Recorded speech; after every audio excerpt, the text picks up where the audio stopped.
The National World War II Memorial in Washington, D.C. stands as a powerful symbol of America's unity. It's a timeless reminder of the moral strength and power that emerge when free people come together in a common and just cause for liberty. As the Friends of the National World War II Memorial, we are dedicated to teaching the lessons of yesterday to unite the generations of tomorrow. We lead national ceremonies and educational initiatives focused on unity, celebrating those who contribute to our nation's cohesion. Few figures embody the spirit of unity like Brigadier General Charles E. McGee. As a member of the legendary Tuskegee Airmen, an all-African-American military pilot group, General McGee's legacy reminds us of what can be achieved when we stand united against adversity. His remarkable military career spanned over 3 decades, during which he flew 409 combat missions in 3 different wars. Beyond his military achievements, he dedicated his life to mentoring youth and inspiring thousands with his wisdom, kindness, and public service. General McGee passed away in January 2022, but his legacy lives on and continues to inspire us all. The Brigadier General Charles E. McGee Unity Award honors individuals who embody his legacy of unity and moral integrity, reflecting the unified American spirit during World War II. We're blessed to be able to witness his love for people, his love for country, his love for family in person. And having this award, reminding people of what he stood for, what he was about, and why it was named for him, it means a lot. The award is an outstanding legacy, and we are thrilled that Dad's name is on it and that the National World War II Memorial chose to honor him in this way. This award celebrates those who foster understanding and cooperation, mirroring the values of General McGee and the Greatest Generation. We are proud to present the 2024 Brigadier General Charles E. McGee Unity Award to Congresswoman Marcy Kaptur. Congresswoman Kaptur, representing Ohio's 9th District since 1983, has dedicated her career to serving her constituents and promoting unity and cooperation. With a focus on economic development, veterans affairs, and environmental conservation, she has tirelessly worked to ensure the well-being of her community and the nation.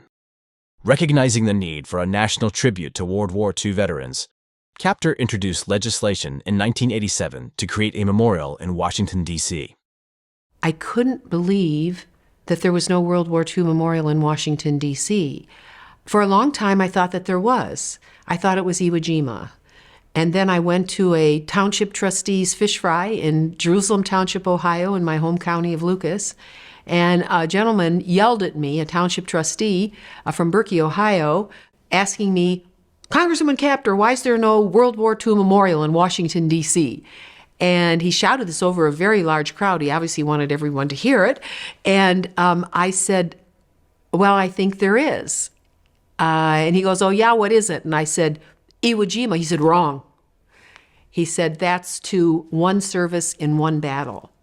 And I started thinking on the spot, and then I said, "Well, perhaps because of Arlington." He goes, "No."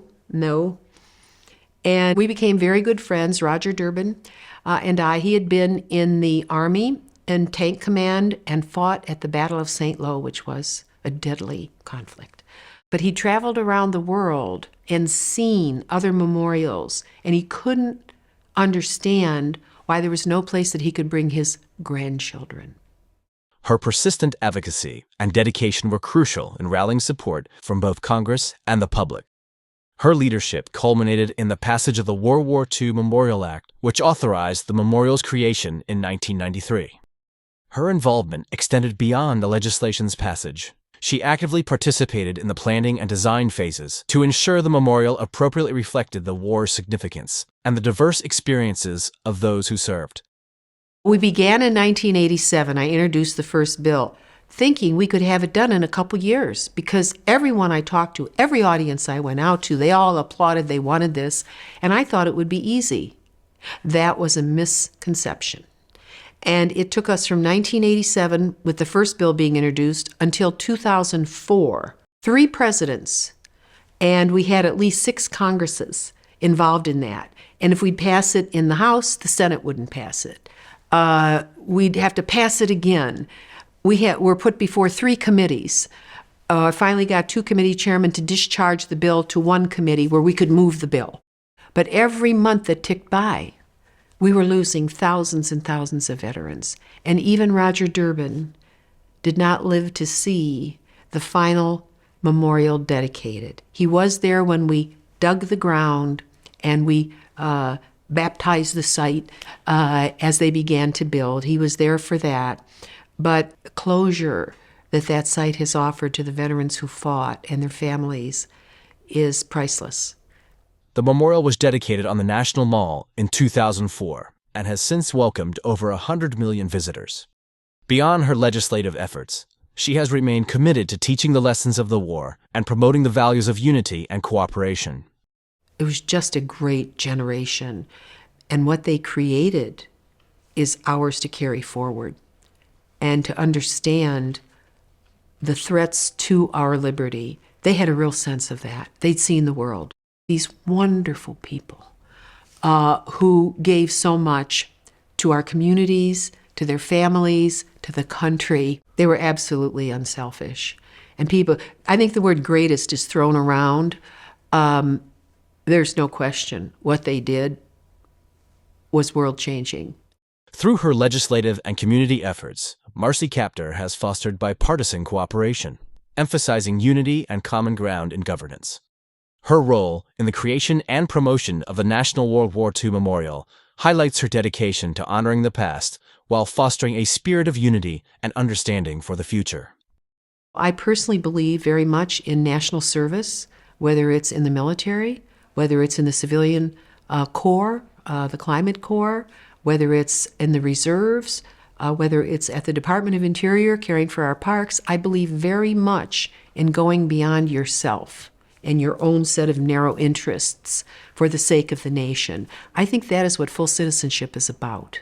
We find doctors who, without borders, going to all these places. People can volunteer to make the world a better place. Don't get just inside your little bubble, your comfort zone, and not think something isn't happening outside of that, swirling around you. And it makes you a better person, and it makes you a better citizen. So there are ways people can connect to the world beyond their family, and they can't withdraw into their shell. They can't withdraw. They'll be the less for it. Patriotism means self-sacrifice. That's a hard lesson to learn,